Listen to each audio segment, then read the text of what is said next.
Over the years, I've covered many grim stories from the British Isles. During my research for these stories, I came to realise very quickly that during the 18th and 19th centuries in Britain, it was normal procedure to hold an inquest into a murder or an unexplained death at the nearest pub or public house to where the person was killed. This was due to the lack of available space in public buildings, so the humble pub was the venue of choice for inquests and even displays of a dead body when a coroner gave his opinion regarding a cause of death.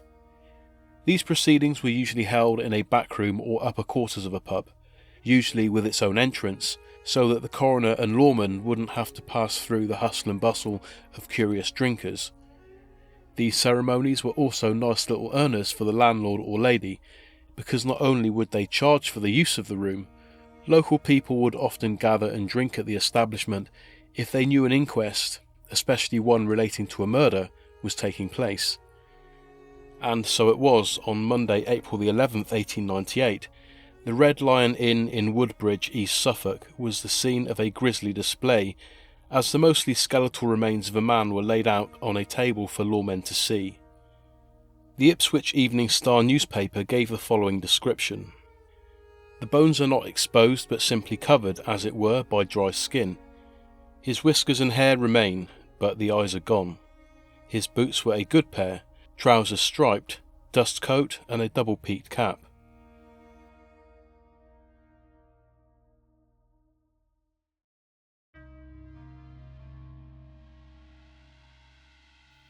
It was Friday the 8th of April 1898 when 10-year-old Albert Wilding was walking alone in an area once known as New England Wood in Vauxhall, Suffolk. It was around 6 p.m. Walking deeper into the 6-acre woodland that was a short distance from his home, he glanced upward at the branches of the many trees.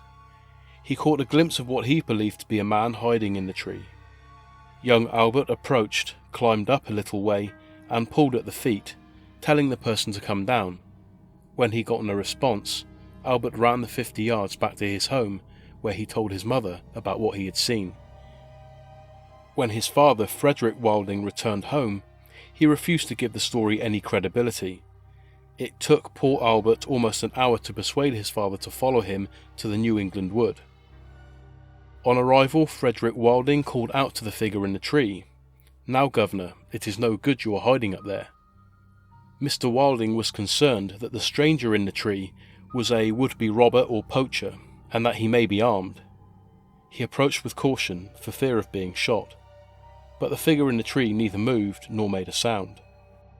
By the time Mr. Wilding reached the foot of the tree, he was confident enough to climb it, believing by now that the person was dead, and that he was. But it wasn't until Frederick Wilding had climbed up several feet that he was close enough to see that the person was almost completely skeletal. The clothes, Wilding said, were extremely well preserved. The cause of death was clear. There was a rope around the neck which had been attached to a higher branch, some 20 feet up. The man had been hanged. The rope, however, had snapped due to rot, leaving the corpse resting in the lower boughs. With great difficulty, Mr. Wilding brought the man to the ground and carried him to his home and into his garden shed. He then called upon a police constable named Green. Constable Green then communicated news of the discovery to one Superintendent Hubbard, whose memory was immediately jogged to 2.5 years ago. In autumn of 1895, 68-year-old James Rose, a greengrocer from nearby Woodbridge, was suffering greatly with depression, so much so that by his own request he was admitted as a patient to nearby Melton Asylum. A week later, on the 30th of October, he was discharged. His state of mind was said to have improved greatly, so he continued his work, gardening and growing vegetables for the local market on his son's land near Maiden's Grave. He was last seen in the garden pruning plants on the morning of the 13th of November by his daughter-in-law. She said he appeared to be in higher spirits than usual that day, but at some point James Rose walked away from the premises with no explanation. He was seen heading in the direction of Ipswich, carrying with him a wooden stake. The alarm was raised as soon as his family realised that he had gone. A description of James Rose was circulated at the time, and some early sightings came to light. Some workmen in Brightwell who were building cottages said that they had seen a man who matched the description. Another sighting was reported in Kesgrave, while a man named Mr. Broom said he saw James Rose coming out of a field in Martlesham Heath and heading towards Felixstowe. An immediate search was made of the area, mainly concentrating on bodies of water, especially the River Deben. When law enforcement eventually stopped searching, the Rose family continued for some time, but for 2.5 years, there was no sign of James Rose.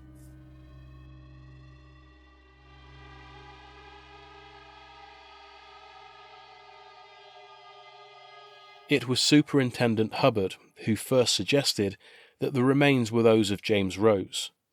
Before any inquest commenced, Hubbard made sure that the family of Rose had an opportunity to at least try to identify the body any way they could. It was one of James Rose's sons who came forward. After immediately recognising his father's clothes, the man became flushed and almost passed out, before telling police that there was no doubt in his mind that the man found in the tree was his father. To further add credence to the likelihood that the body was that of James Rose, a description of what he was wearing on the day he went missing was printed in the Ipswich Journal on the 23rd of November 1895. It matched perfectly. Once the identification was accepted, the body was moved to the Red Lion pub, a pub which still operates today, which was a short distance from the home James Rose once shared with his wife, who still ran their greengrocer's shop. During the inquest, the physical feat of an almost 70-year-old man managing to scale a more than 20-foot tree was discussed. His ability to do so was put down to Rose's experience in, quote, tree work. He had obviously taken advantage of the thick coverage of the trees to conceal his demise some 5 miles southwest of his home. However, the wooded area was by no means a seldom visited place. In fact, it was realised that a party were having lunch within a few metres of James Rose's corpse, just a few hours before young Albert Wilding found him. To end, I'll quote the closing paragraph of the Ipswich Evening Star, dated April the 12th, 1898. The inquest was held before Mr. Walter Brooke at Woodbridge on Monday. The coroner pointed out that medical evidence could not, in the state of the body, prove the cause of death, and he, therefore, suggested that the safest verdict would be one of found dead. The jury returned a verdict accordingly.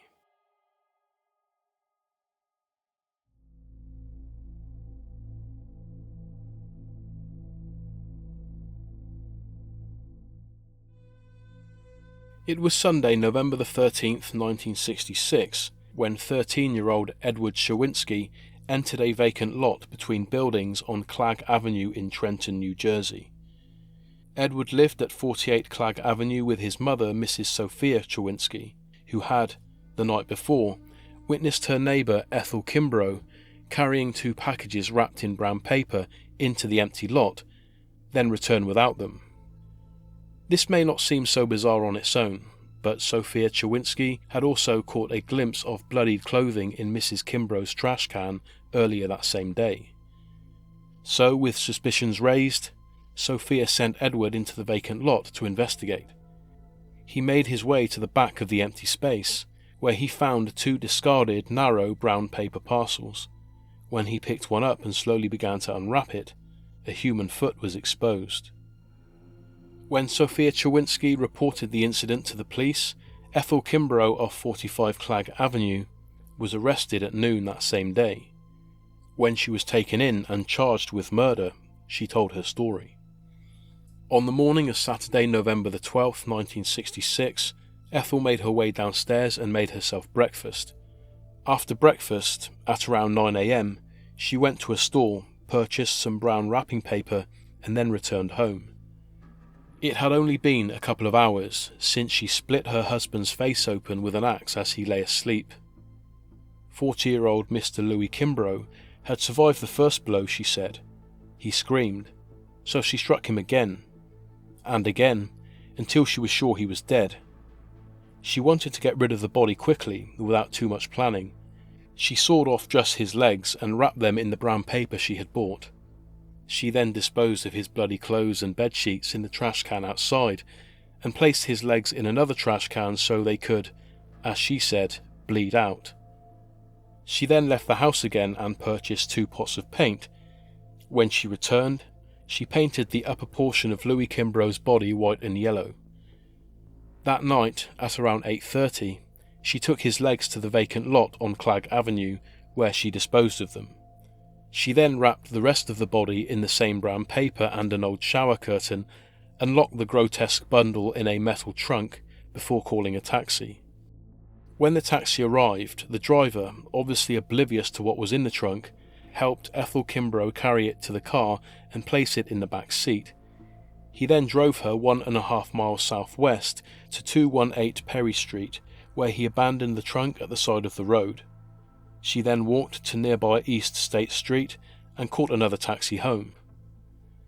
After the police made a few calls to taxi firms in New Jersey, the metal trunk containing the rest of Mr. Kimbrough's body was located next to a parking meter on Perry Street on Sunday. It apparently had not been tampered with since Mrs. Kimbrough had left it there. There isn't a great deal left to this ghastly tale. When asked why she had killed her husband in such an abhorrent way, Ethel told one Captain Mostrangeli of the New Jersey Police that her husband Louis had been, quote, beating and picking on her. She'd had enough, she said. She faced a municipal judge on Monday the 14th of November 1966, where the charges were read. The Press-Telegram newspaper with the same date stated that Ethel Kimbrough was jailed for her crime, but it gave no mention as to how long. I could find no more information on Mrs. Kimbrough, which I admit brings this story to a somewhat anticlimactic close. However, I did find a record of Louis Kimbrough's resting place at Greenwood Cemetery in Mercer County, New Jersey. The first line of the short description on findagrave.com chillingly states that he was, quote, survived by his wife Ethel Kimbrough of 45 Clegg Avenue.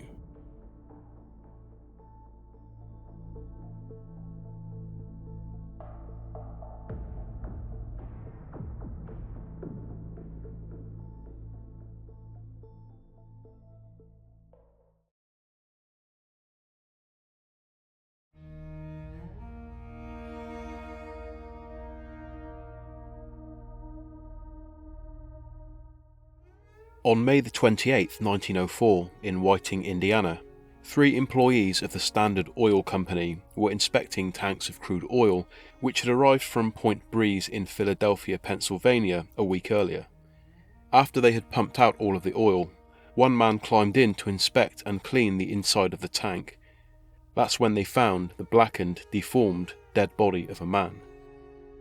The corpse was so bloated that they couldn't get it through the opening of the tank car. Authorities believed that the men had unearthed a murder mystery. Having spent, by a coroner's initial reckoning, a number of weeks in the tank, the body had been completely blackened by the oil and the skull was said to be crushed. Early newspaper reports said that there was no distinguishable marks or identification on the male's body, so at this time it was impossible to identify him. However, after a more thorough search of his clothing, a card bearing the man's name was found.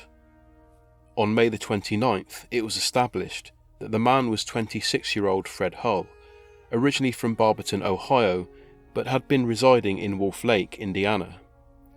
In some initial reports, like the one shown here, his name was mistakenly given as L.J. Hall.